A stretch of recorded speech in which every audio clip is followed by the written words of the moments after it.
பாருங்க, இன்னைக்கு ஆண்டவர் உங்களுக்கு பலத்த அற்புதங்களை செய்ய போகிறார். அல்லேலூயா. அதனால விசுவாசத்தோட தெய்வ சமூகத்தில் ஜெபிப்போம். இப்போ சுருக்கமா ஒரு வசனத்திலிருந்து சொல்லி எழுப்புதலுக்காக தான் ஜெபிக்க போறோம். சென்னை, ஏன்னா இதைத்தான் நம்ம ஃபோக்கஸ் பண்ணி நம்ம ஜெபிக்கணும். ஏன்னா இங்கிருந்து தான் அந்த பிரேக் த்ரூ உண்டாக போகிறாரு. அதனால ஆண்டவர் சென்னைக்காக ஜெபிக்கணும்னு சொல்லி தான் உபவாச ஜெபங்கள், முழுரை ஜெபங்கள் எல்லாம் தேவன் அதிகமாக இந்த நாளில் எழுப்பி கொண்டு இருக்கிறதே நம்ம பார்க்கிறோம். அப்போ சென்னை பட்டணத்தில் காணப்படுகிற தீமைகள் அற்றுப்போக நம்ம ஜெபிக்கணும். எப்பவுமே தேவன் ஒரு திட்டம் வைத்தால் சாத்தான் அதற்கு விரோதமாக திட்டமிடுவான். ஆண்டவர் எழுப்புதலை திட்டமிடும்போது அந்த எழுப்புதலை தடுப்பதற்கு சாத்தான் திட்டமிடுவான்.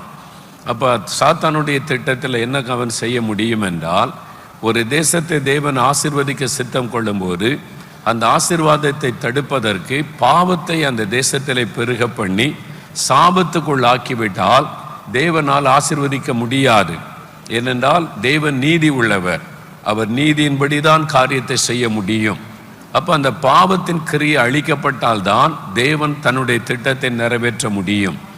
அப்போ உலகத்தில் இருக்கிற அந்த பாவத்தின் கிரிகளை அப்புறப்படுத்த வேண்டுமானால் உலகத்திற்கு சொந்தக்காரராக இருக்கிற நாம் உத்தரவாதம் பண்ண வேண்டும், நல்லா விளங்கி கொள்ள வேண்டும். உலகத்துக்கு யார் சொந்தக்காரங்க? நம்ம தான். நம்மகிட்ட தான் உலகத்தை ஆண்டவர் கொடுத்தாரு. மனிதனுக்காக, மனிதனுக்காய் படைக்கப்பட்டது, மனிதனுக்கு கொடுக்கப்பட்டது. அல்லேலூயா. வேறு எங்கேயுமே மனிதர்கள் வாழ முடியாது. சந்திரன்லையும் போய் வாழ முடியாது, அவங்க செவ்வாய் கிரகத்தில் போய் வாழ முடியாது. அவனுக்கு எவ்வளோ பேர் தூரம் விஞ்ஞானிகள் மூளையை கசக்கி கோடி கோடியாக பணம் செலவுப்படி அனுப்பினாலும் நீ வாகனத்தில் ஏறி கூடு கட்ட நினைச்சாலும் அவனை தள்ளி போட்டுருவனே கத்த சொல்லியிருக்கிறார். ஒருத்தர் அங்கே கூடு கட்டிலாம் உட்கார முடியாது. அதனால பைபிளில் தெளிவாக இருக்குது, பூமி மட்டும்தான் மனுஷனுக்காக. பறக்கும் தட்டு வருது, அதாவது ஏலியன்ஸ்னு வெளி அது அங்கே கிரகத்தில் இருந்தாலும் மக்கள் வர்றாங்களே, இதுவரை ஒன்றுமே ப்ரூஃப் பண்ணப்படவே இல்லை.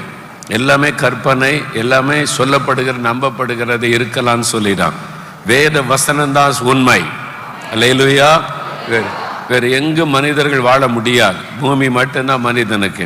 அப்ப இந்த பூமியில தேவன் ஒரு காரியத்தை செய்ய வேண்டுமானால் பூமிக்கு சொந்தக்காரராக இருக்கிற நாம் எழுப்பி உத்தரவாதம் பண்ண வேண்டும்.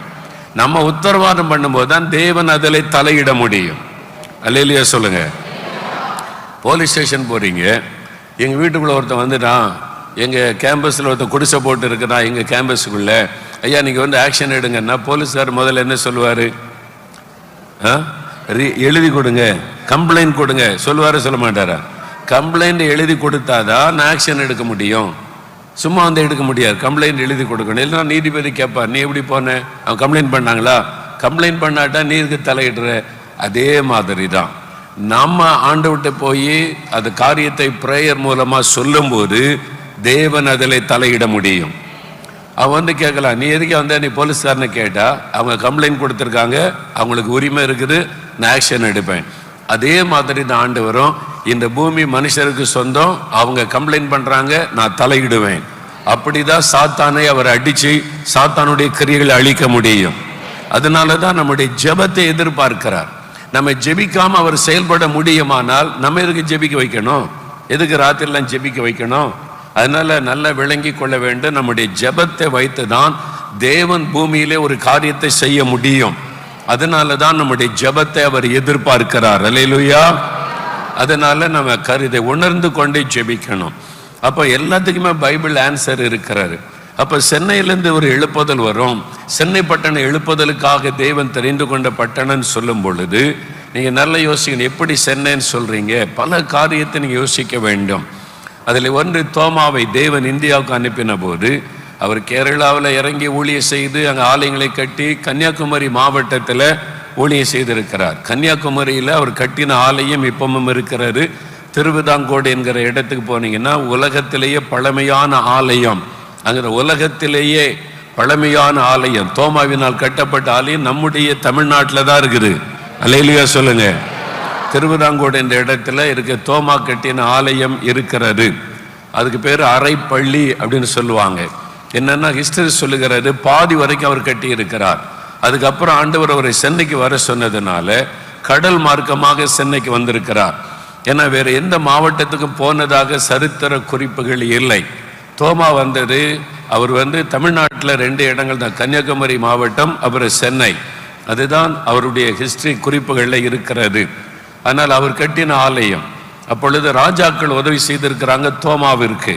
தோமாவுடைய ஜெபத்தினால ராஜ குடும்பத்தில் அவன் வியாதிப்பட்ட அவருடைய மகனோ, மரித்த போன மகனோ உயிர் பெற்று எழும்பி இருக்கிறான். அதனால அந்த காலத்தில் வாழ்ந்த ராஜா உங்களுக்கு என்ன வேணும் அப்படின்னு கேட்டபோது ஆலயம் கட்டுவதுக்கு உதவி வேணும்னு சொல்லி பெரிய கற்கள் அதெல்லாம் அந்த அந்த மாதிரி அதில் வச்சு கட்டி இருக்கிறாங்க. அதெல்லாம் அங்கே இருக்கிறாரு. இதெல்லாம் சரித்திரம். அப்போ தோமா அங்கே தான் முதல்ல ஊழியம் செய்துட்டு அதன் பிறகு அவர் சென்னைக்கு வந்திருக்காரு. சென்னையில் கிட்டத்தட்ட 10 வருடங்கள் ஊழியம் செய்திருக்கிறார். அவருடைய ரத்தம் இங்கே சிந்தப்பட்டு இருக்கிறது. நீங்கள் அப்போஸ்தலர்களிலேயே வெகு தூரமாய் பிரயாணப்பட்டு திரும்ப எருசலேமுக்கு போகாம இங்கேயே இரத்த சாட்சியா மரித்த ஒரு ஆளுன்னா தோமா தான். அல்லேலூயா. மற்றவங்க எல்லாம் பக்கத்து நாடுகளில் போயிட்டு அப்பப்போ எருசலேமுக்கு திரும்பி வந்தாங்க. பவுலப்போஸ்தலன் கூட முதலாவது மிஷனரி பிரயாணம், 2வது மிஷனரி பிரயாணம், இதெல்லாம் பைபிளில் பார்க்க முடியும். தோமா மாத்திர நீண்ட தூரம் இந்தியாவிலேயே ஊழியம் செய்து இந்தியாவிலேயே அவர் மரித்து அடக்கம் பண்ணப்பட்டு விட்டார். அப்போ தேவனுக்கு ஒரு பெரிய நோக்கம் இருக்கிறதுனால தான் சென்னை பட்டணத்தில் அவர் ரத்த சிந்த வைத்தது. அது தற்செயலாய் நடந்தது அல்ல. கடைசி கால எழுப்புதலுக்கு இந்த பட்டணம் வேண்டும், இங்கிருந்தா கடைசி கால எழுப்புதல் புறப்பட வேண்டும் என்று தேவன் முன் குறித்ததுனால தான் தோமாவை இந்த பட்டணத்தில் ரத்த சிந்த வைத்திருக்கிறார். அதனால தான் சாத்தான் அந்த குறிப்புகளை வைத்து அறிந்து கொள்ளுவான். தேவன் போடுகிற திட்டம், நடக்கிற விஷயங்களை சாத்தான் கவனித்து காரியங்களை அறிந்து கொள்ளுவான். அதனால தான் சாத்தானும் எழுப்புதல் திட்டத்தை தடுக்கும்படிக்கு ஒரு டஃப் கொடுப்பதற்காக வேறு எந்த மாநிலத்திலும் இல்லாத அளவு இந்த மாநிலத்திலே தான் பலவிதமான தேவன் அருவருக்கக்கூடிய காரியங்களை பெருக பண்ணிவிட்டான். நம்ம எல்லாரும் அறிந்து இருக்கிறபடி நல்லா யோசித்து பார்த்தீங்கன்னா உங்களுக்கு விளங்கும்.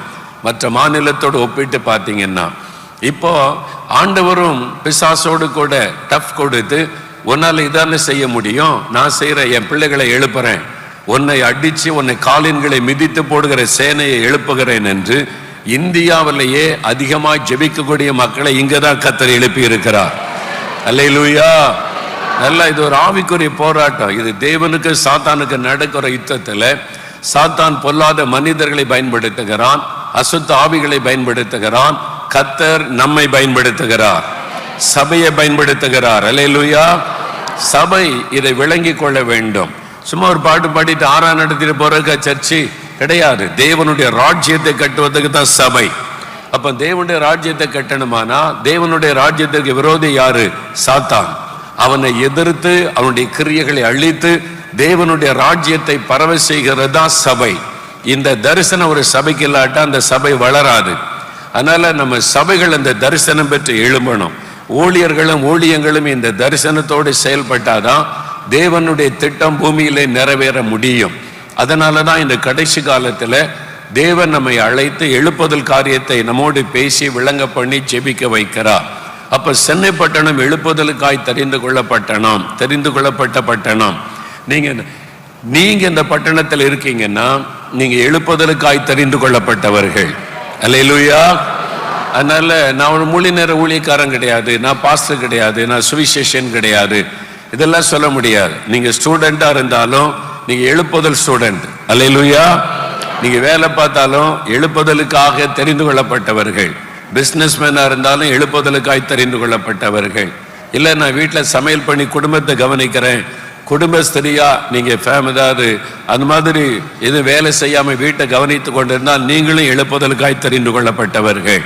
அப்ப எழுப்புதலுக்காக நான் என்ன பண்ணணும் ஆண்டவரே அப்படி கேட்கணும். ஆண்டவரே நான் என்ன செய்யணும், இந்த எழுப்புதல் திட்டம் நிறைவேற என்ன செய்யணும், எப்படி ஜெபிக்கணும், எப்படி செயல்படணும் அப்படி கேட்கும்போது கர்த்தர் உங்களோடு பேசுவார். நீங்க செயல்பட ஆரம்பிக்கணும். ஆமீன் சொல்லுங்க. அல்லேலூயா சொல்லுங்க. அல்லேலூயா. சமீபத்தில் ஒரு சாட்சியை பார்த்தேன்.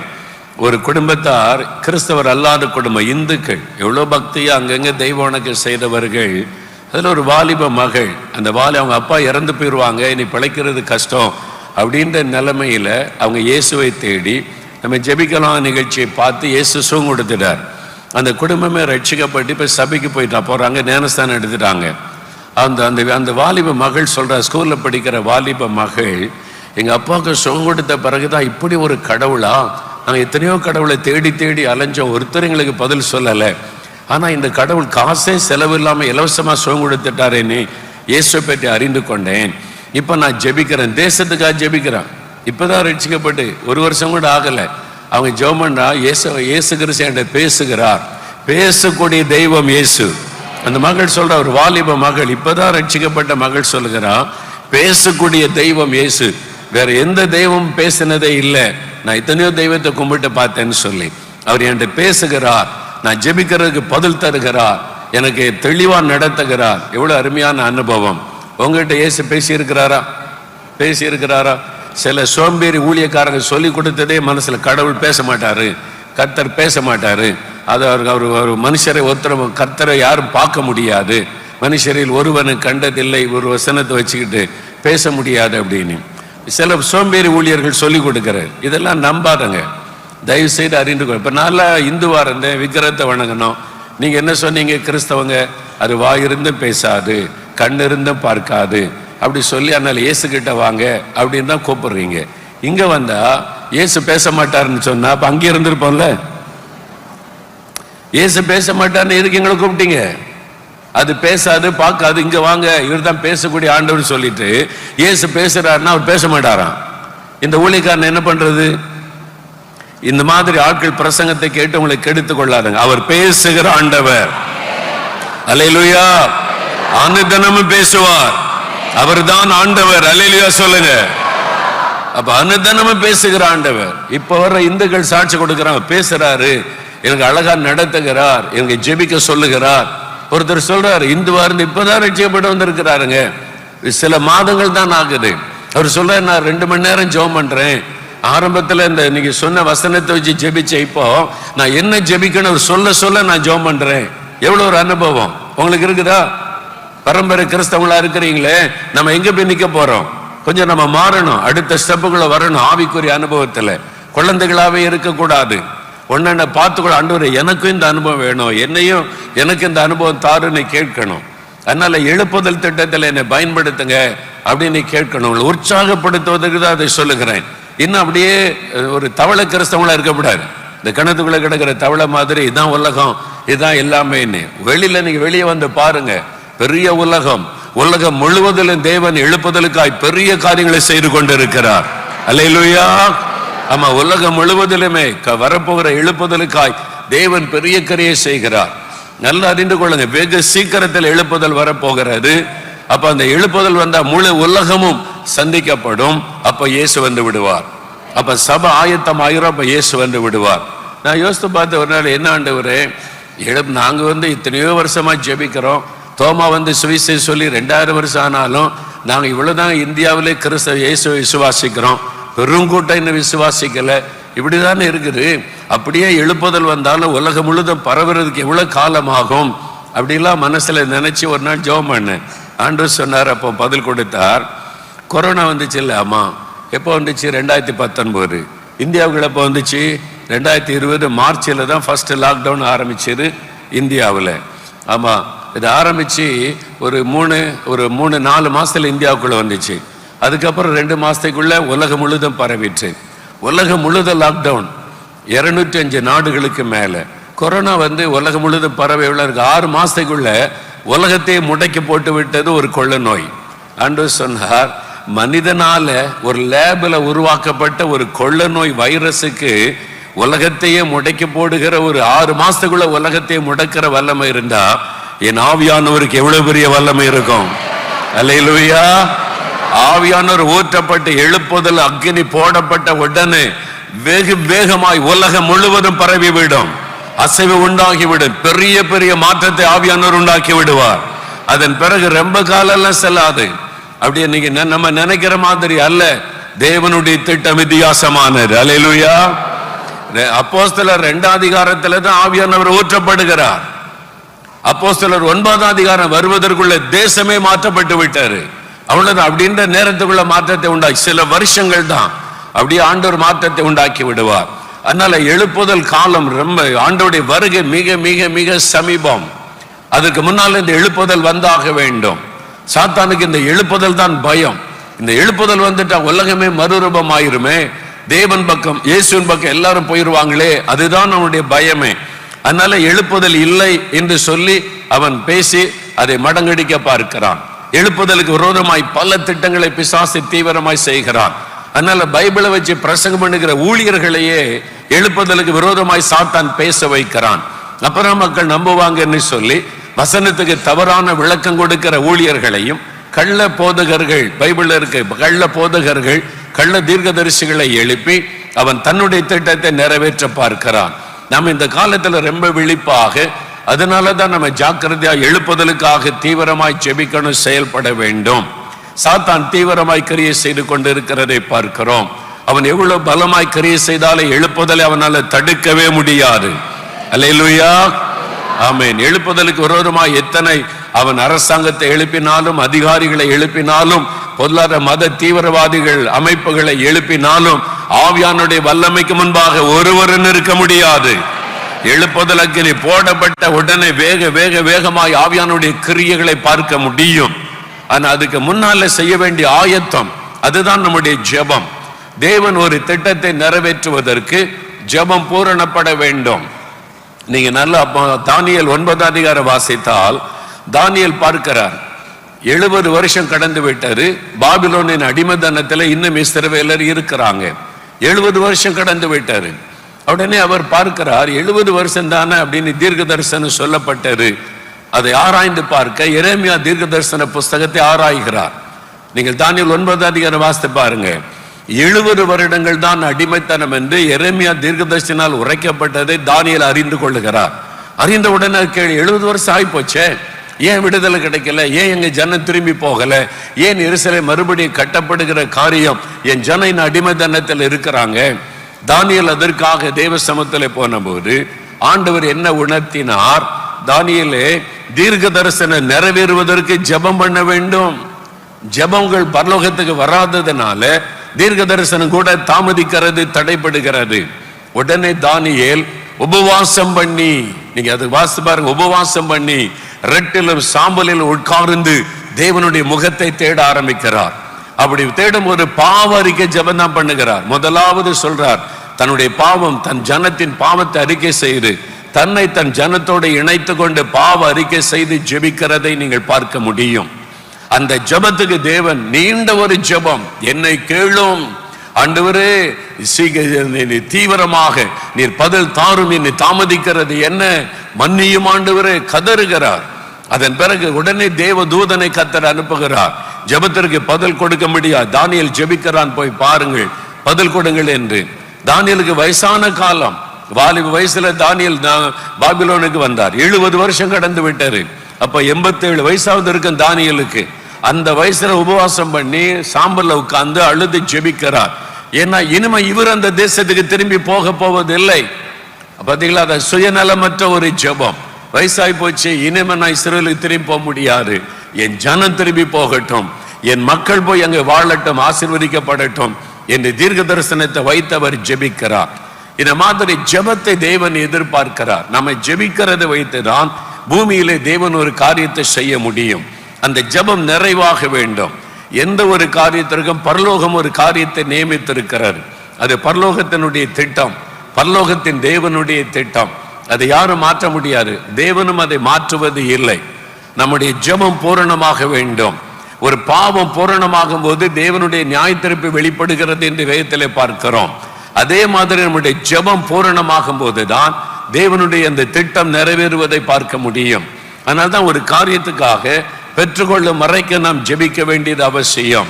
பெற்றுக்கொள்ளும் வரைக்கும் ஜெபிக்கணும், ஜெபிக்கணும், ஜெபிக்க வேண்டும் என்பதை நம்ம வேதத்திலிருந்து அறிந்து கொள்ளுகிறோம். அதனாலதான் ஜெபத்தை விட்டுவிடக் கூடாது. இந்த எழுப்புதலுக்காக ஆண்டவர் எதிர்பார்க்கிற அளவுக்கு ஜெபம் தேவை. நம்முடைய கண்ணீர் துருத்தியிலே சேர்த்து வைக்கப்படுகிறது. அந்த கண்ணீரின் அளவு நிறைவாகும் போதுதான் தேவனுடைய திட்டம் பூமியிலே நிறைவேறும். அப்ப சாத்தான் எழுப்புதலை தடுக்க தேவன் எந்த பட்டணம் தேசத்தை குறிக்கிறாரோ அதை குறிவைக்கிறான், அந்த தேசத்தை குறிவைக்கிறான். கடைசி கால எழுப்புதல் இங்கே தமிழ்நாட்டில இருந்து உண்டாகும். முதல்ல இந்தியா தான் மறுரூபமாகும். இந்தியாவிலிருந்து தான் உலகம் முழுவதும் எழுப்புதல் பரவும் என்று தேவன் பலர் மூலமாக வெளிப்பாடுகளை கொடுத்திருக்கிறார். ஆனால் தான் சாத்தான் இந்தியாவை தன் வசப்படுத்தி வைத்துக் கொள்ள தீவிரம் காட்டுகிறான். நீங்க நல்லா பார்த்தீங்கன்னா நம்ம ஆளுகிறவங்களை, அதிகாரத்தில் உள்ளவங்களை பார்க்கிறோம். அவங்க இல்லை, அவங்களுக்கு பின்னால் இருக்கிற ஆவி, அந்த ஆவிதான் இந்த காரியத்தை எல்லாம் செய்கிறது. சாத்தான் பின்னால் நின்று பலமாய் கிரியை செய்து கொண்டு இருக்கிறான். அப்ப நாம் அதை உணர்ந்து தேசத்துக்காக, பட்டணத்துக்காக ஜெபத்தை தீவிரப்படுத்த வேண்டும். இன்னும் ஜெபம் போதாது, இன்னும் தீவிரமாக ஜெபிக்க வேண்டும். அதனால சென்னை பட்டணத்தில் எழுப்புதலை கர்த்தர் உண்டாக்கி சென்னை பட்டணம் மறுரூபமாகி இந்தியா முழுவதும் அந்த அக்னி பரவ போகிறது. அப்புறம் கேரளா, ஆந்திரா, கர்நாடகா எல்லா இடம் பரவ போகிறது. அப்ப இந்த சென்னை ரொம்ப முக்கியமான இடம். அதனால தான் சாத்தான் சென்னையை குறிவைத்து பாவத்தை பெருக பண்ணுகிறான். ஒரு பக்கம் மதுபானம், அரசாங்கமே மதுபான கடையை நடத்துவது ஒரு சாபக்கேடு. தமிழ்நாட்டுக்கு ஒரு சாபக்கேடு இந்த மதுபான கடை, டாஸ்மாக் கடை. நீங்க பாருங்க, இந்த கவர்மெண்ட் நிறைய நல்ல நல்ல திட்டத்தை அறிவிக்கிறாங்க. மழை போதுமான அளவு பெய்கிறது. எல்லாம் பெய்தாலும் நீங்க பாருங்க, ஒன்று மழை இல்லாம விவசாயிகள் பாதிக்கப்படுறாங்க, இன்னொன்று மழையினால பாதிக்கப்பட்டு பயிரெல்லாம் போச்சு, எல்லாம் நிக்கிறாங்க. பாருங்க இந்த நிலைமை. நீங்க இந்த தேசத்தை நல்லா கவனித்து பாருங்க, நிறைய பாதிப்புகள் தான். மழை பெய்தாலும் பாதிப்பு, மழை இல்லாமலும் பாதிப்பு. எல்லாரும் விவசாயிகளுடைய வாழ்வாதாரம் பாதிக்கப்பட்டிருக்கிறது, மீனவர்களுடைய வாழ்வாதாரம் பாதிக்கப்பட்டிருக்கிறது. 50,000 சிறு வியாபாரிகளுடைய தொழிற்சாலைகள் மூடப்பட்டு விட்டது என்று கவர்மெண்ட் ரிப்போர்ட் சொல்லுகிறது. அப்ப அவ்வளோ தொழில்கள் முடக்கப்பட்டு விட்டது. பாதிப்புகள் தான் அதிகம். அப்ப ஏன் இந்த ஆசீர்வாதத்தை பார்க்க முடியலன்னு சொன்னா சாபம் தடுக்கிறது. அந்த சாபத்தில் ஒன்றுதான் இந்த டாஸ்மார்க் வியாபாரம், டாஸ்மார்க் கடை. ஐயோ என்று பார்க்கிறோம். மக்களை குடிக்க வைத்து அவங்களை போதைக்குள் ஆக்குவது ஒரு பெரிய சாபக்கேடு. நம்ம இதெல்லாம் குறிவைத்து ஜெபிக்கணும். இது சாத்தானுடைய திட்டம். சாத்தான் இந்த தமிழ்நாட்டுக்குள்ள சாபத்தை கொண்டு இவங்களை முடக்கி விட வேண்டும் என்று அவன் செயல்படுகிறான். கிட்டத்தட்ட 1.5 கோடி பேர் தினசரி குடிக்கிறவர்கள் ஆகிவிட்டார்கள் என்று சென்னை உயர் நீதிமன்றத்தினுடைய நீதிபதி வேதனையோடு சொல்லுகிறார். ஸ்டூடெண்ட்ஸ் குடிக்க ஆரம்பிச்சுட்டாங்க யூனிஃபார்மோட. ஒரு நீதிபதி சொல்லுகிறார், நீங்கள் மாணவர்கள் குடிக்க ஆரம்பிச்சுட்டாங்க, இதை தடுக்காவிட்டால் நாங்களே டாஸ்மாக் கடையை மூட வேண்டிய காரியம் வந்துவிடும் என்று அரசாங்கத்துக்கு எச்சரிப்பு கொடுத்து ஒரு நீதிபதி பேசுகிறார். அப்ப எந்த அளவுக்கு இந்த மதுபான கடை பாதித்திருக்கிறது. எத்தனை பேர் தினந்தோறும் அதுக்காக ஜெபிக்கிறோம்? நீங்க யோசிங்க. என்னைக்கு ஒரு நாள் ஜெபம் பண்றோம். இந்த மதுபான கடை இவ்வளவு பெரிய சாபம், இவ்வளவு பெரிய பாதிப்பை உண்டாக்குது. தினந்தோறும் நம்ம ஜெபிக்கிறோமா அதுக்காக? நம்ம ஒருத்தருக்கு வியாதி ஆஸ்பத்திரியில் இருந்தா ஒரு 1/2 மணி நேரம் ஜெபிச்சுட்டு விட்டுருவீங்களா? உங்க குடும்பத்தார் வியாதியில இருந்தா எங்கெங்க ஓடுறீங்க, எங்க ஜெபம் நடந்தாலும் ஓடுறீங்க, சுகம் பெறணும், மணிக்கணக்கா நாள் கணக்கா ஜெபிக்கிறீங்க. ஆனா இந்த சாபக்கேடு மாறக்கு நம்ம எவ்வளவு தூரம் ஜெபம் பண்றோம் யோசித்து பாருங்க. அப்ப நம்ம கிட்ட தான் தப்பு இருக்கிறாரு. எழுப்புதல் தாமதிக்க காரணம் நம்முடைய ஜெபம் போதவில்லை. நம்ம இன்னும் உத்தரவாதம் எடுக்கல. ஆண்டவரே இப்படியெல்லாம் அங்க தமிழ்நாட்டில் நடக்குது, நாங்க தான் காரணம். ஒன்று தெரியுமா? தமிழ்நாட்டில் அரசாங்கம், இந்திய அரசாங்கம் ஒரு மிஸ்டேக் பண்ணுனா அதுல நமக்கு பங்கு இருக்கிறாரு. அந்த பாவத்தில், டாஸ்மாக் கடையுடைய பாவத்தில் கிறிஸ்தவர்களாகிய நமக்கும் பங்கு இருக்கிறது. நல்லா அறிந்து கொள்ளுங்க. தானியேல் அதான் சொல்றார், நானும் என் தகப்பன் வீட்டார பாவம் செய்தோம். நெகேமியா ஜெபிக்கிறார். தானியேல் ஜெபிக்கும் பொழுது நாங்கள் பாவம் செய்து விட்டோம். அப்ப அரசாங்கம் அதை நடத்துறதுனால அப்ப நம்ம யாரை எதிர்க்கலையே? சபை எதிர்க்குதா? டாஸ்மாக் கடையை நாங்க எதிர்க்கிறோம், டாஸ்மாக் கடையை மூடுங்கன்னு முதலமைச்சருக்கு ஒரு அறிவிப்பு கொடுத்து தமிழ்நாட்டில் இருக்கிற 30,000 சர்ச்சஸும் ஒரு நாள் உபவாசம் பண்ணி ஜெபம் நடத்தினா அப்ப தேவன் கனப்படுத்துவார். நம்ம பிறந்த நாளுக்கு, கல்யாண நாளுக்கு தானே ஜெபிச்சுக்கிட்டு இருக்கிறோம். பைபிள்ல எதெல்லாம் சொல்லலையோ அதுக்கெல்லாம் ரொம்ப கருத்தா ஜெபிக்கிறோம். ஆண்டவர் சொன்ன காரியத்துக்கு எங்க ஜெபம் பண்றோம்? 1 தீமோத்தேயு 2ஆம் அதிகாரம் 2ஆம் வசனத்துல நீங்கள் எல்லா பக்தியோடும் நல் ஒழுக்கத்தோடும், மதுபானம் ஒழுக்கக்கேடான காரியம், ஒழுக்கக்கேட்டை கொண்டு வருகிறாரு. அப்ப நீங்க எல்லா பக்தியோடும் நல் ஒழுக்கத்தோடும் கலகம் இல்லாமல் அமைதல் உள்ள வாழ்க்கை வாழும்படி மத பிரச்சனை உண்டாக்குறாங்க. நம்முடைய சர்ச்சை முடக்குவதற்கு மத பிரச்சனை உண்டாக்குறதுக்கு ஒரு டீம் இருக்கிறாங்க. அதை வச்சு ஊழியங்களை முடக்கணும், கிறிஸ்தவர்களை முடக்கணும்னு சொல்லி அரசாங்கமே தூண்டி எழுப்புகிறாரு. இதெல்லாம் நம்ம பார்க்கிறோம். எல்லாம் பைபிள்ல இருக்குது. வசனத்தை ஒழுங்கா நீ கவனிச்சு பாருங்க. நம்ம எல்லா பக்தியோடும் நல் ஒழுக்கத்தோடும் கலகம் இல்லாமல் அமைதல் உள்ள ஒரு வாழ்க்கை வாழும்படி ராஜாக்கள், அதிகாரத்தில் இருக்கிறவங்களுக்கு பிரதமர், ஜனாதிபதி, மந்திரிமார், முதலமைச்சர், இவங்களுக்கா ஜெபிங்கன்னு ஆண்டவர் எழுதி கொடுத்திருக்கிறார். இவங்களுக்காக நம்ம ஜெபிக்காட்டா சாத்தான் அவர்களை பயன்படுத்தி நமக்கு விரோதமான காரியத்தை எல்லாம் செய்ய வைப்பான். நீங்க போராட்டம் நடத்தி உண்ணாவிரதம் நடத்தி எல்லாம் மாற்ற முடியாது. இது ஒரு ஆவிக்குரிய போராட்டம். எத்தனை சபையில இதுக்காக ஜெபிக்கிற வசனத்தில் எழுதி கொடுத்த காரியத்திற்கு யோசித்து பாருங்க. எத்தனை கிறிஸ்தவ குடும்பத்துல சின்சியரா கருத்தா தொடர்ந்து ஜெபிக்கிறோம். நம்முடைய ஜெபம் போதாது, நம்ம இன்னும் உத்தரவாதம் போதாது, நம்முடைய பாரம் போதாது. அதனாலதான் எழுப்புதல் தாமதிக்கிறது. இன்னும் எத்தனை வருஷம் ஜெபிச்சுக்கிட்டு இருக்க போறோம்? சென்னையின் எழுப்புதலுக்கு இன்னும் 10 வருஷம் ஜெபம் பண்ணுவோமா? இன்னும் எவ்வளவு காலம் ஜெபிப்போம்? நம்ம உத்தரவாதம் எடுக்கணும். ஆண்டவரே, இது முக்கியமான ஒரு காரியம். பாரம் எடுத்து இரவும் பகலும் ஜெபிக்கணும். பார்க்கிறவங்களுக்கு எல்லாம் சொல்லணும். உத்தரவாதம் பண்ணி ஜெபிக்க வேண்டியது அவசியம். அல்லேலூயா சொல்லுங்க. அல்லேலூயா. நம்முடைய ஜெபம் ஆண்டவர் எதிர்பார்க்கிறபடி இல்லை.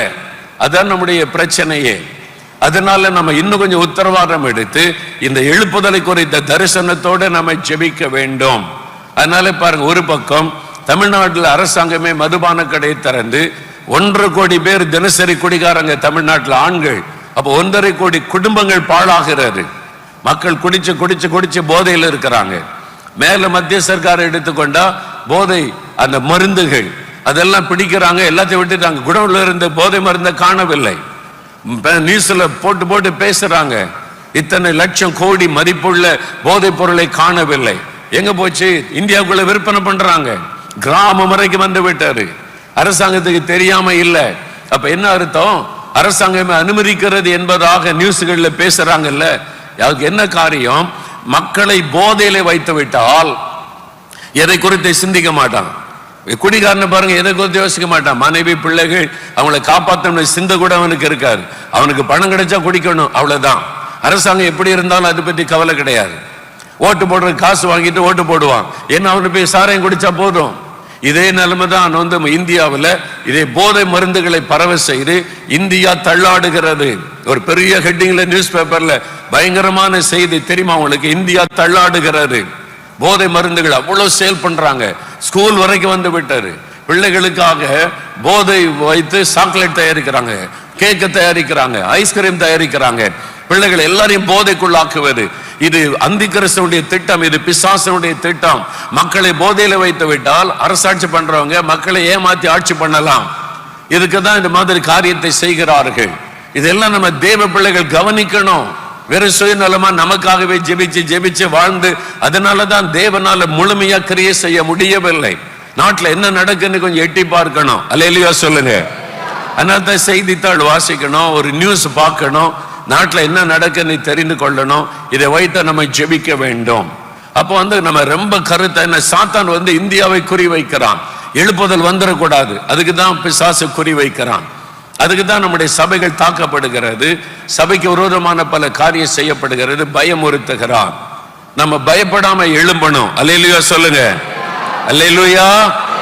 ஆமா, சபை எழும்பணும், ஊழியர்கள் எழும்பணும், விசுவாசிகள் எழும்பணும். ஜெபத்தை தீவிரப்படுத்த வேண்டும். ஆலயம் கட்டி கொடுங்க கட்டி கொடுங்கன்னு ஜெபம் பண்ணி 50 லட்சம் 60 லட்சம் சர்ச்சை ஜெபம் பண்ணுங்க ஜெபம் பண்ணுங்கன்னு காணிக்கை பிரிச்சு கட்டிட்டு அது வாரத்தில் ஒரு நாள் மட்டும் திறந்துட்டு மற்ற நாள்லாம் பூட்டி கிடக்குது. ஆண்டவர் கேட்பார்ல, எதுக்கு அவனுக்கு சர்ச்சை? வாரத்தில் ஒரு நாள் ஆறாம் நடத்துறதுக்கா? இத்தனை லட்சம் போட்டு கட்டிட்டு மற்ற நாள் என்ன பண்றேன்னு கேட்பார்ல. தினம் ஜெபம் நடக்கணும். சர்ச்சைன்னா தினம் சர்ச்சில் இருந்து ஜெபசத்தை எழும்பணும். அல்லேலூயா சொல்லுங்க. ஊழியக்காரன் முழங்கால நிக்கணும். விசுவாசிகளை கூப்பிடணும். 10 பேராவது வா, 20 பேராவது வா, ஜெபிக்கலாம். ஜெபசத்தை எழும்பணும். இந்த மாதிரி ஒரு ஆவிக்குரிய மாற்ற சபையில வந்தே ஆகணும். ஆமீன் சொல்லுங்க. அல்லேலூயா சொல்லுங்க. சபையார்னா யாரு? நீங்க தான். உங்க சர்ச்சுக்கு ஞாயிற்றுக்கிழமை மட்டும் போயிட்டு வந்தீங்கன்னா நீங்க சரியான விசுவாசியே கிடையாது. வாரத்துக்கு ஒரு நாள் சர்ச்சுக்கு போறேன் தசமா கொடுக்கறேன்னா நீங்க ஒரு சீஷனே கிடையாது. இயேசுவை பின்பற்றுகிற ஆளே கிடையாது. எத்தனை நாள் போறீங்க சர்ச்சுக்கு? வாரத்தில் ஒரு நாள் சண்டையில போய் அது 2 மணி நேரம் அது பாஸ்டர் ஒரு 10 நிமிஷம் பிரசங்கத்தை கூட்டிட்டா இன்னைக்கு பாஸ்டர் இவ்வளவு நேரம் பிரசங்கம் பண்றாரு, நான் அர்ஜென்டா போகணுமே அப்படின்ட்டு. இப்படி விசுவாசிகள் தான் சபையில இருக்காங்க. ரட்சிக்கப்படாத ஆள் கூட விசுவாசின்றான் இப்ப சபைக்குள்ள. ரட்சிப்பின் அனுபவமே தெரியல. எவ்வளவு காரியங்கள். அதனால தான் புறஜாதியார் ரட்சிக்கப்பட்டு கர்த்தர் எழுப்பிக்கிட்டே இருக்கிறார். அல்லேலூயா சொல்லுங்க. அதனால நீங்க மாறணும். விசுவாசிகள் மாறணும். ஆமீன் சொல்லுங்க. அல்லேலூயா சொல்லுங்க. ஆமா, ரட்சிக்கப்படணும், அபிஷேகம் பண்ணணும், ஜெபிக்கணும், ஆவிக்குறை காத்து முக்கியத்துவம் கொடுக்கணும், சுவிசேஷ அறிவிக்கணும், ஊழிய செய்யணும், தேசம் மாறணும், பட்டணம் மாறணும். இந்த ஆத்தரம் நமக்குள்ள இருக்கணும். இந்த மாதிரி ஒரு பாரமும் ஒரு அர்ப்பணிப்பும் அதுக்கு உத்தரவாதம் எடுத்து நம்ம செயல்படணும். ஆமீன் சொல்லுங்க. அல்லேலூயா. அப்போ நம்ம கர்த்தர் எதிர்பார்க்கிறபடி நம்ம ஜெபிக்கணும். அப்ப சென்னை பட்டணம் எவ்வளவு முக்கியமானது, சென்னை பட்டணம் எவ்வளவு முக்கியமானது. இந்த பட்டணம் எழுப்புதலுக்காய் தெரிந்து கொள்ளப்பட்ட பட்டணம். அதனால்தான் இந்த பட்டணத்தில் இந்த முழுவ ஜெபத்தை கர்த்தர் திரும்ப எழுப்பி இருக்கிறார். நீங்க யோசித்து பாருங்க, ஒரு காலத்துல முழுவ ஜெபம் ஜீவானந்த உயிரோடு இருக்க வரைக்கும் நடத்திக்கிட்டு இருந்தாங்க. அவங்க தான் நடத்திக்கிட்டு இருந்தாங்க. இது NLAG-ல அவங்க முழுவ ஜெபம் நடத்தி கொண்டே இருந்தாங்க கடைசி வரைக்கும். அதுக்கு பிறகு முழுவ ஜெபம் இல்லாமல் போனாரு. திரும்ப இது எழும்பி இருக்கிறது. ஏன்? இந்த ஜெபம் ஆண்டவருக்கு வேணும். ஏன் இந்த ஜெபத்தை எழுப்பினார்? ஆண்டவர் சொன்னது, எனக்கு ஜெபம் வேணும். நீங்க ஜெபிச்சாதான் நான் காரியத்தை செய்ய முடியும். நீங்க ஜெபிச்சாதான் பட்டணத்தில் எழுப்புதலை உண்டாக்க முடியும். அதனாலதான் தேவன் மறுபடியும் நம்ம எழுப்பி இருக்கிறார். அல்லேலூயா சொல்லுங்க. இந்த ஜெபம் ஆண்டவருக்கு வேணும் எழுப்புதலை நிறைவேற்றுவதற்கு. சும்மா வந்து நம்ம உட்கார்ந்து இருக்கல. இந்த சீரியஸ்னஸ் நம்ம நிறைய பேர் உணரவில்லை. ஆராதனை வழக்கத்தின்படி, முழு ஜெப வழக்கத்தின்படி நம்ம நிறைய வழக்கத்தின்படியே பழகிட்டோம். அதனுடைய முக்கியத்துவத்தை உணராதபடி நம்ம காணப்படுகிறோம். நம்ம கொஞ்சம் மாறணும் விசுவாசிகள். ஆமீன். விசுவாசிகள் மாறணும். எங்க போனாலும் சுயநலம் தான். சர்ச்சுக்கு போனாலும் சுயநலம். நான் தசமா கொடுத்த ஆண்டவர் பல மடங்கா திரும்ப தருவாரு அப்படி சொன்னா தானே தசமா கொடுக்கிறோம். நம்ம எதிர்பார்ப்பு இருக்குல்ல. இப்படித்தானே எனக்காக ஜீவனை கொடுத்த ஆண்டவருக்கு தசமமாக என்ன 50% கொடுக்கிறேன்னு சொல்ற விசுவாசிகள் எங்க எழுப்பி இருக்காங்க. யோசித்து பாருங்க. வெட்கப்பட தசமா கொடுக்கிறேன்னு பெருமையா பேசுறாரு. தென்கொரியால போய் சர்ச்சில் போய் நம்ம தமிழ்நாட்டில் ஒருத்தர் போய் நாங்க தசம்பாகலாம் கத்தர் கொடுக்கிறோன்னா கைத்தட்டி அவங்க சிரிக்கிறாங்களாம். ஏன் சிரிக்கிறாங்கன்னா, இங்குள்ள விசுவாசிகள் குறைஞ்சது 20% ஊழித்து கொடுக்குறாங்க. சாதாரண வேலை செய்யறவங்க கூட நம்ம தசமா கொடுக்கறத பெருமையா பேசிக்கிட்டு இருக்கிறோம். எந்த காலத்துல இருக்கிறோம்? நமக்காக உயிரையே கொடுத்த ஆண்டவருக்கு 10 கொடுக்கறது கூட எதிர்பார்த்து தான் கொடுக்கிறோம். அப்படி சொன்னதானே கொடுக்கிறோம். யோசிங்க. நம்ம மாறணுமா வேண்டாமா? மாறணும். நம்ம மாறிட்டா தேசத்தை கர்த்தர் மாத்திடுவார். அல்லேலூயா சொல்லுங்க. எல்லாரும் நினைக்கிற அரசாங்கம் மாறணும், அவரு மாறணும். நான் சொல்றேன், ஊழியர்கள் மாறணும், நம்ம மாறணும், சபை மாறினா அரசாங்கத்தை கர்த்தர் தலைகளாய் மாற்றி விடுவார். அல்லேலூயா சொல்லுங்க. சத்தமா கை வைத்து சொல்லுங்க. அல்லேலூயா. ஒரு தேசத்தை ஆளக்கூடிய அதிகாரம், நடத்தக்கூடிய அதிகாரமே சபைக்கு தான் ஆண்டவர் தந்திருக்கிறார். சபை அதை உணரவில்லைன்னு தான் நான் சொல்லுவேன். ஏன்னா 1 தீமோத்தேயு 2 அதிகாரத்தில் என்ன இருக்குது? ராஜாக்கள் அதிகாரத்தோட எல்லாருக்கா ஜெபம் பண்ணுங்க அப்படின்னா என்ன அர்த்தம்? நீங்க ஜெபித்தா அவங்கள நான் பயன்படுத்துவேன். தேசத்தில் அமைதி இருக்கும், சமாதானம் இருக்கும், நல் ஒழுக்கம் இருக்கும். நீங்க ஜெபிக்காட்டா அவங்கள யார் பயன்படுத்துவா? பிசாசு பயன்படுத்துவான். சாத்தான் பயன்படுத்தி சாராய கடை தர, இந்த காரியத்தை செய்ய, இந்த போதை வஸ்துகளை விடு, நீ திருட்டுத்தனமா ஓட்டு போட வை, நீ காசு கொடுத்து ஓட்டு போட வை, இதெல்லாம் கொண்டு வர்றது பிசாசு. நம்ம ஜெபிக்காதனால தான் அதெல்லாம் தீவிரமா நடக்குது. இந்தியாவில் இருக்கிற அத்தனை சபைகளும் ஞாயிற்றுக்கிழமை ஆராதனையில 10-15 நிமிஷம் நம்முடைய ஆளுகிற தலைவர்களுக்காக ஜெபிச்சு பாருங்க, அவங்களை கர்த்தர் பயன்படுத்த ஆரம்பிச்சிருவார். அல்லேலூயா சொல்லுங்க. அல்லேலூயா.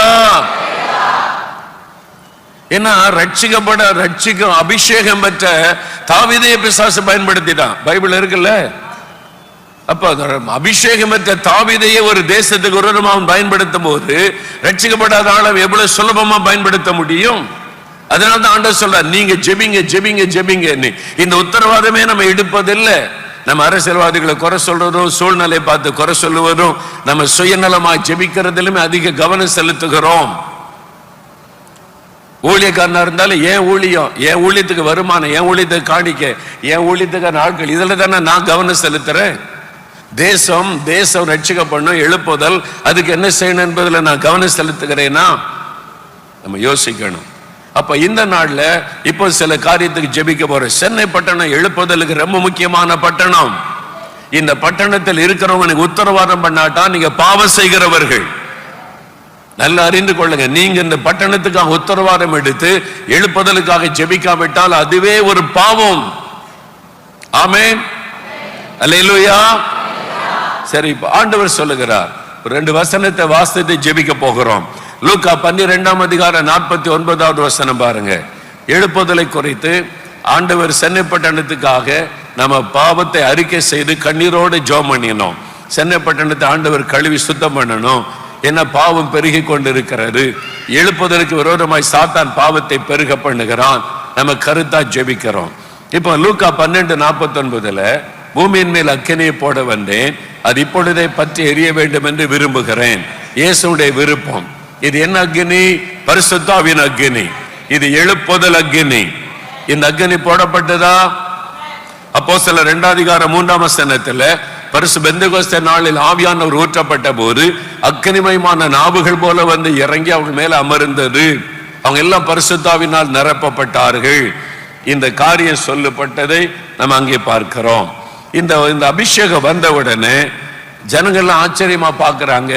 பேதுரு எழும்பி நின்று தீர்க்க தரிசனத்தை ஞாபகப்படுத்துகிறார். யோவேல் 2:28 அதற்கு பிறகு மாம்சமான யாவர் மேலே ஆவியை ஊற்றுவேன். அப்போ நீங்க வசனம் எடுங்க. அப்போஸ்தலர் 2:16, 17, 18 இந்த வசனத்தை வைத்துதான் இப்ப கொஞ்ச நேரம் நாம ஜெபிக்க போகிறோம். அப்போஸ்தலர் நடபடிகள் 2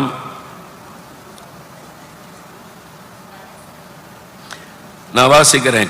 கடைசி நாட்களில் நான் மாம்சமான யாவர் மேலும் என் ஆவியை ஊற்றுவேன். இதான் யோவேல் 2:28. I will pour out my spirit. சொல்லப்படுது ஆவியானவர் ஊற்றப்படுதல். outpouring of the Holy Spirit. நல்ல கவனிங்க.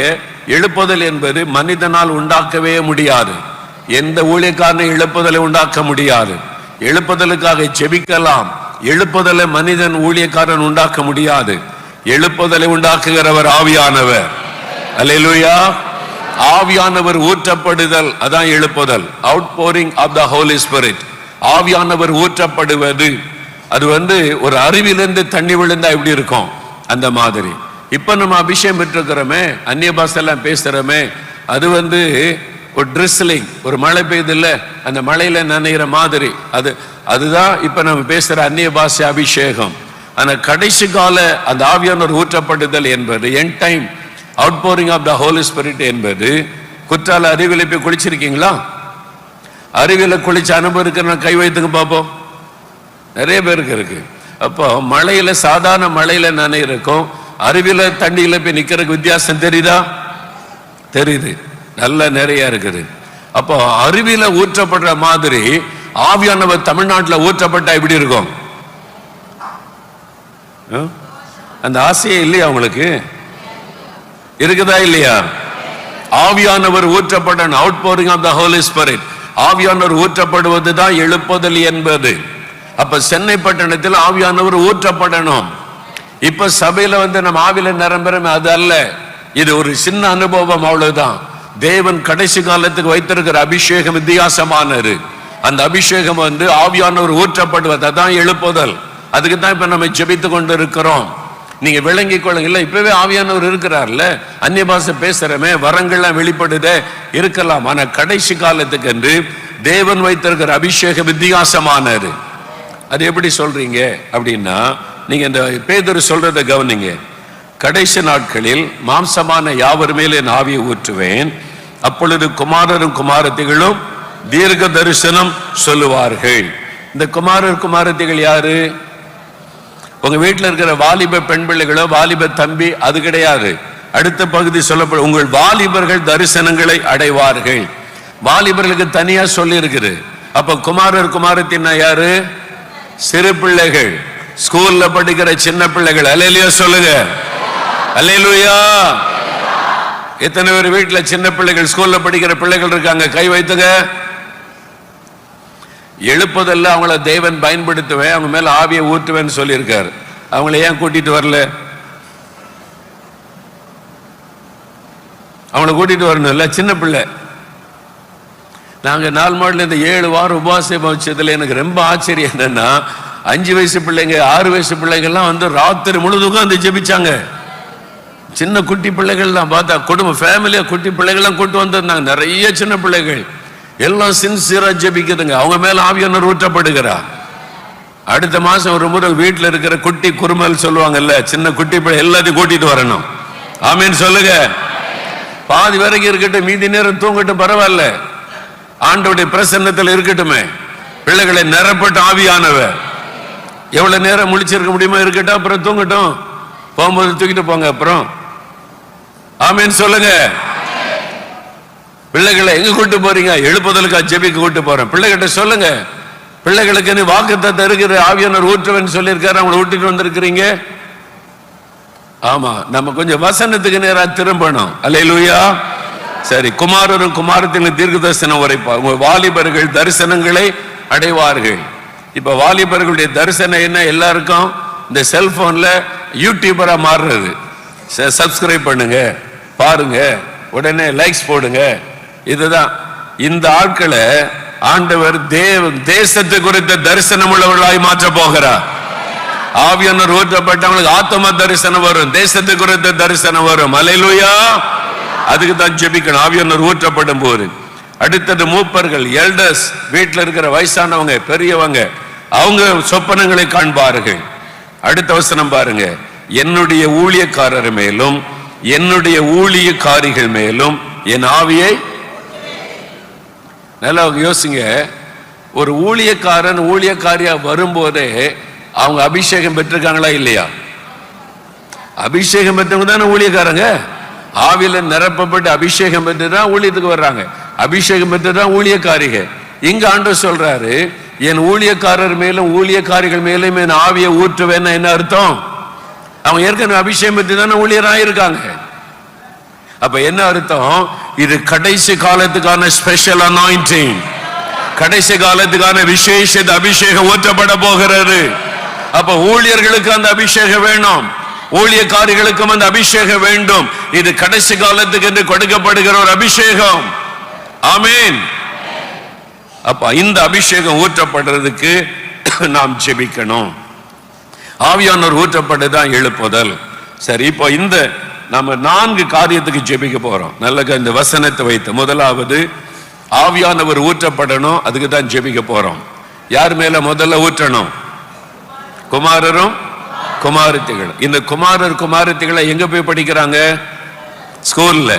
இவங்க மேல ஆவிய ஊற்றப்பட்டா எங்க எழுப்புதல் பரவும்? எல்லா ஸ்கூல்லையும் எழுப்புதல் பரவி விடும். அல்லேலூயா சொல்லுங்க. இந்த பிள்ளைகள் சும்மா இருக்காது, அபிஷேகம் பெற்று ஆவியில நிரப்பப்பட்டுட்டா கலைக்கிடுவாங்க. டீச்சருக்கு சொல்லுவாங்க, ஹெட்மிஸ்டர்ஸுக்கு சொல்லுவாங்க, எல்லாருக்கும் சொல்லுவாங்க. யாரையும் அடக்கலாம், குட்டி பிள்ளைகளை அடக்க முடியாது. அவங்க எல்லாரையும் அந்த அபிஷேகம் அவங்களை பயன்படுத்தி விடும். அல்லேலூயா. சிறு பிள்ளைகளை கர்த்தர் பயன்படுத்துவார். ஆமீன். அல்லேலூயா. அதனால தான் அந்த அபிஷேகம் சிறு பிள்ளைகள் மேல இறங்குறதுக்கு ஜெபிக்கணும், ஊற்றப்படணும். ரெண்டாவது யார் மேல? வாலிபர்கள். வாலிபர்களை எங்க படிக்கிறாங்க? காலேஜில், யூனிவர்சிட்டியில. அவங்க மேல ஆவியானவர் ஊற்றப்பட்டா எங்கெல்லாம் எழுப்புதல் பரவும்? எல்லா காலேஜ், யூனிவர்சிட்டி எல்லாம். அப்புறம் வேலை பார்க்கறது, ஐடில வேலை பார்க்கறாங்க, அவங்க போற இடம்லாம் எழுப்புதல் பரவி விடும். அல்லேலூயா.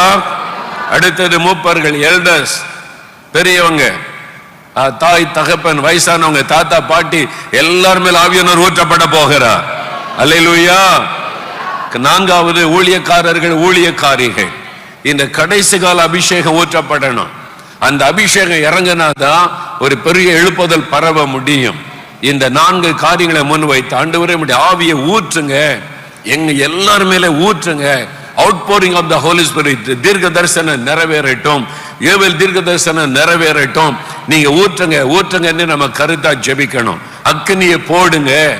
எழுப்பது அக்கினியை போட வந்தேன்னு சொன்னீங்களே, இவங்க மேல நம்முடைய அக்கினியை போடுங்க, அல்லது எழுப்பது ஆவியானவரை ஊற்றுங்க அப்படின்னு இந்த வசனத்தை வைத்து ஜெபிக்கணும். எல்லாம் ஜெபிக்க ஆயத்தமா?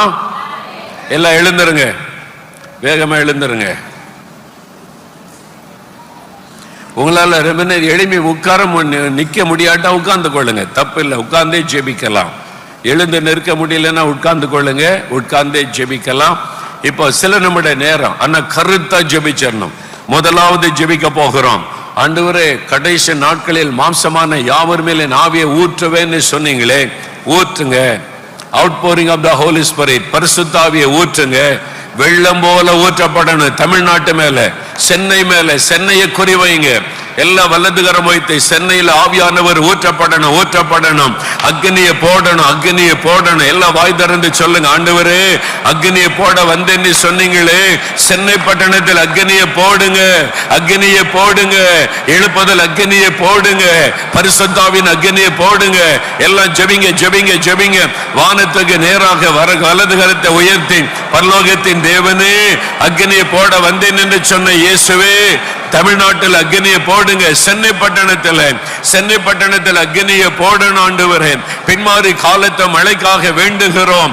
ஆவியின் மழை ஊற்றப்படுவதாக, ஆவியானவர் ஊற்றப்படுவாராக. நாங்கள் அதற்காக ஜெபிக்கிறோம், ஜெபிக்கிறோம், ஜெபிக்கிறோம். தேவனே நாங்கள் ஜெபிக்கிறோம். ஆவியானவர் ஊற்றப்பட ஜெபிக்கிறோம், அக்னி போடப்பட ஜெபிக்கிறோம்.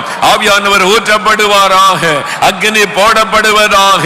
சென்னை பட்டணம் முழுவதிலும் ஆவியானவர் எல்லா சபைகள் மேலும், மாம்சமான யாவர் மேலும் ஆவியானவர் ஊற்றப்படுவாராக, அக்னி போடப்படுவதாக. பரலோகத்தின் தேவனே, இந்த எழுப்புதல் அக்னி, பரிசுத்தாவின் அக்னி எல்லா சபையிலும் எல்லார் மேலும் ஊற்றப்படட்டும், போடப்படட்டும். அதற்காக நாங்கள் ஜெபிக்கிறோம் ஆண்டவரே. நாங்கள் அதற்காக ஜெபிக்கிறோம், ஜெபிக்கிறோம், ஜெபிக்கிறோம். முதலாவது குமாரர் குமாரத்திகள், சிறு பிள்ளைகள், அவங்களுக்காக தான் ஜெபிக்க போகிறோம். லட்சக்கணக்கான குழந்தைகள் சென்னையில் இருக்கிறாங்க. லட்சக்கணக்கான குழந்தைகள், லட்சக்கணக்கான பிள்ளைகள் ஸ்கூலுக்கு போறாங்க. கண் முன்னால நிறுத்துங்க. இந்த குட்டி பிள்ளைகள், பெரிய பிள்ளைகள் யூனிஃபார்ம் போட்டு நடந்து ஸ்கூலுக்கு போறாங்களே, அவங்க மேலதான் ஆண்டவர் சொல்லுகிறார், என் ஆவியை ஊற்றுவேன். குமாரர் குமாரத்திகள் அவங்க தீர்க்க தரிசனம் உரைப்பாங்க, அவங்க டீச்சருக்கு தீர்க்க தரிசனம் சொல்லுவாங்க, அவங்க ஸ்கூல் பிரின்சிபாலுக்கு தீர்க்க தரிசனம் சொல்லுவாங்க. அவங்களுடைய நாவிலிருந்து ஆண்டவர் பேசுவார். இந்த எழுப்புதலை நாங்க பார்க்கணும். ஆண்டவரே, எங்களுடைய குமாரர் குமாரத்திகள், எங்க குட்டி பிள்ளைகள் எல்லாருமே நம்முடைய ஆவியை ஊற்றுங்க. உம்முடைய தீர்க்க தரிசனம் நிறைவேறட்டும், தீர்க்க தரிசனம் நிறைவேறட்டும். உம்முடைய தீர்க்க தரிசனத்தின்படியே ஆண்டவரே, எங்களுடைய குமாரர் குமாரத்திகள் மேல ஆவியானவர் ஊற்றப்படுவாராக, ஊற்றப்படுவாராக. அக்னியை போடுங்க, எங்க குழந்தைகள் மேல அக்னியை போடுங்க. எங்களுடைய குமாரர் குமாரத்திகள் மேல அக்னி இறங்கட்டும். பரிசுத்தாவின் அக்னி, எழுப்புதல் அக்னி போடப்படட்டும். ஜெபிங்க, ஜெபிங்க, விடாதங்க. எங்க தெருவில் இருக்கிற பிள்ளைகள், இந்த ஸ்கூல்ல படிக்கிற பிள்ளைகள், ஆண்டவரே எல்லார் மேல் ஆவியை ஊற்றுங்க. மாம்சமான யாவர் மேல் என்று சொன்னீங்களே, குமாரர் குமாரத்திகள் தீர்க்க தரிசனம் உரைக்கட்டும். உம்முடைய வசனம் நிறைவேறுவதாக, உம்முடைய வசனம் நிறைவேறட்டும். யாராவது ஒருவர் முன்னால வந்து குமாரர் குமாரத்திகள் அவங்களுக்காக ஜெபம் பண்ண போறீங்க. ஸ்கூல்ல படிக்கிற சிறு பிள்ளைகள், குமாரர் குமாரத்திகள் மேல் ஆவியானவர் ஊற்றப்படணும், அக்னி போடப்படணும். அவங்க தீர்க்க தரிசனம் உரைக்கணும், தீர்க்க தரிசன வார்த்தை நிறைவேறணும். எல்லா வல்லதுகரம் வைத்து அவங்களோட சேர்ந்து ஜெபம் பண்ணுங்க. ஆமென், ஆமென். நன்றி அப்பா. அப்பா, உம்முடைய வார்த்தைகள் நிறைவேறுகிற நாட்கள் இந்த நாட்கள் ஆண்டவரே. ஒரு எழுப்புதலின் அக்கினி தீ எங்கள் குமாரர்கள் மேல் குமாரத்திகள் மேல் ஊற்றப்படும்படி எல்லாம் ஜெபிங்க, எல்லாம் வாய் திறந்து ஜெபம் பண்ணுங்க. ஜெபிக்கிறேன் அப்பா. விசேஷமா சின்ன பிள்ளைகள் ஆண்டவரே, இந்த நாட்களை ஆண்டவரே செல்போனுக்கு அடிமையாகாதபடி எங்கள் பிள்ளைகளை கர்த்தர் பாதுகாத்துக் கொள்ளும்படி அப்பா, உம்முடைய ஆவியை ஊற்றுங்கன்னு சொல்லுங்க. ஆவியை ஊற்றுங்க, அவங்கள தீர்க்க தரிசனம் உரைக்கட்டும். அக்கினியை போட வந்தேன், அது இப்பொழுதே பற்றி எரிகிறது என்று சொன்னீங்களா ஆண்டவர்? உம்முடைய வார்த்தையின்படி அப்பா, சின்ன பிள்ளைகள் மேல் உம்முடைய அக்கினி வற்றி எரியட்டும். அவர்கள் எங்களுக்கு தீர்க்க தரிசனங்களை சொல்லட்டும், சபையில தீர்க்க தரிசனங்களை சொல்லட்டும் அப்பா. கர்த்தருடைய மகிமை இறங்கட்டும். ஸ்கூல் டீச்சர்ஸுக்கு, ஸ்கூல்ல மற்ற பிள்ளைகள் மத்தியில தீர்க்க தரிசனம் உரைக்கட்டும். கர்த்தரே தேவன் என்பதை ஜனங்கள் காணும்படி எங்கள் பாலகர் வாயினால் துதி உண்டாகப்பட்டதாக ராஜா, உம்முடைய நாமத்தை கர்த்தர் மகிமைப்படுத்துவீராக. கர்த்தர் அப்படி செய்ய போகிற தயவுக்காக உமக்கு கொடா கொடி ஸ்தோத்திரம், ஸ்தோத்திரம், ஸ்தோத்திரம் ஆண்டவரே. இயேசுவின் நாமத்தில் ஜெபிக்கிறோம். ஆமென், அல்லேலூயா. எல்லாரும் கரம் உயர்த்தி எந்தெந்த சர்ச்சுக்கு போறீங்களோ எங்க சபையில் இருக்கிற குட்டி பிள்ளைகள் மேல் ஆவியானவர் ஊற்றப்படணும். எங்க சபையில் இருக்கிற சின்ன பிள்ளைகள் தீர்க்க தரிசனம் உரைக்கணும். ஆண்டவரே, இந்த வசனம் நிறைவேறணும். எங்க சபையில நிறைவேறணும், எங்க தெருவில் நிறைவேறணும், எங்க குடும்பத்துல நிறைவேறணும். எங்க பிள்ளைகள் மேல் ஆவியானவர் ஊற்றப்படணும், தீர்க்க தரிசனம் உரைக்கணும். ஜெபிங்க ஜெபிங்க ஜெபிங்க, எல்லாம் வாய் திறந்து ஜெபிங்க, ஆசையா ஜெபம் பண்ணுங்க. ஆண்டவரே, எங்க வீட்டுக்குள்ள இருக்கிற பிள்ளைகள், எங்க சபையில் இருக்கிற குட்டி பிள்ளைகள் உம்முடைய வசனத்தின்படி ஆவியை ஊற்றுங்க, அவங்க தீர்க்க தரிசனம் உரைக்கணும். ஆண்டவரே, நிரப்புங்க நிரப்புங்க என்று ஜெபிக்கிறோம். எங்க தெருவில் இருக்கிற ஸ்கூல்ல, ஆண்டவரே, இந்த பள்ளிக்கூடத்துல எல்லா குழந்தைகள் மேல் ஆவியை ஊற்றுங்க, அவர்கள் எல்லாம் தீர்க்க தரிசனம் உரைக்கட்டும். ஆண்டவரே, அல்லேலூயா. நாங்கள் அதற்காக ஜெபிக்கிறோம் ஜெபிக்கிறோம். இரண்டாவது, வாலிபர்கள், வாலிப தம்பிமார், வாலிப பெண் பிள்ளைகள் காலேஜில் படிக்கிறாங்க, யூனிவர்சிட்டியில படிக்கிறாங்க, ஐடி கம்பெனில வேலை செய்யறாங்க. அந்த வாலிபர்கள் ரொம்ப முக்கிய எழுப்புதல் திட்டத்தில் எல்லா வலதுகரம் வைத்தங்க. வாலிபர்களுக்காக ஜெபிக்கிறோம். வாலிபர்கள் மேல ஆவியானவர் ஊற்றப்படணும் ஊற்றப்படணும். அந்த வசனத்தை சொல்லுங்க. வாலிபர்கள் மேல, கன்னிகைகள் மேல ஆவியானவர் ஊற்றப்படணும். எங்களுடைய வாலிப பெண் பிள்ளைகள், ஆண் பிள்ளைகள் மேல அக்னி இறங்கணும், ஆவியானவர் ஊற்றப்படணும். உங்களுடைய வாக்குத்தத்தத்தை நிறைவேறணும். அவங்க எல்லாம் ஆண்டவரே தரிசனங்கள் அடையணும், தரிசனங்கள் அடையணும். நாங்கள் அதற்காக ஜெபிக்கிறோம் ஜெபிக்கிறோம். உங்களுடைய வாக்குத்தத்தத்தை நிறைவேறட்டும். வாலிபர்கள் மேல ஆவியை ஊற்றும். எல்லா காலேஜில், எல்லா யூனிவர்சிட்டியில, எல்லா ஐடி கம்பெனியில அக்னி அக்னி இறங்கட்டும் இறங்கட்டும். எழுப்புதல் அக்னி போடப்படட்டும். ஜெபிங்க ஜெபிங்க ஜெபிங்க. ஆண்டவரே, எல்லா யூனிவர்சிட்டியில ஆவியானவர் ஊற்றப்படுவாராக, எல்லா கல்லூரிகளில் ஆவியானவர் ஊற்றப்படுவாராக, எல்லா ஐடி கம்பெனிகளில் ஆவியானவர் ஊற்றப்படட்டும். எல்லா வாலிபர்கள் மேல, எல்லா வாலிப பெண் பிள்ளைகள் மேல ஆவியானவர் அக்னி அக்னி போடப்படட்டும். ஆவியானவர் ஊற்றப்படட்டும். எழுப்புதல் அக்னியை போடுவீராக. வாலிபர்கள் மத்தியில் எழுப்புதல் உண்டாவதாக. ஆவியானவர் ஊற்றப்படுவாராக. அவள் எல்லாம் தரிசனங்களை அடையட்டும். ஆண்டவரே, உம்முடைய வாக்குத்தத்தத்தை நிறைவேறட்டும்.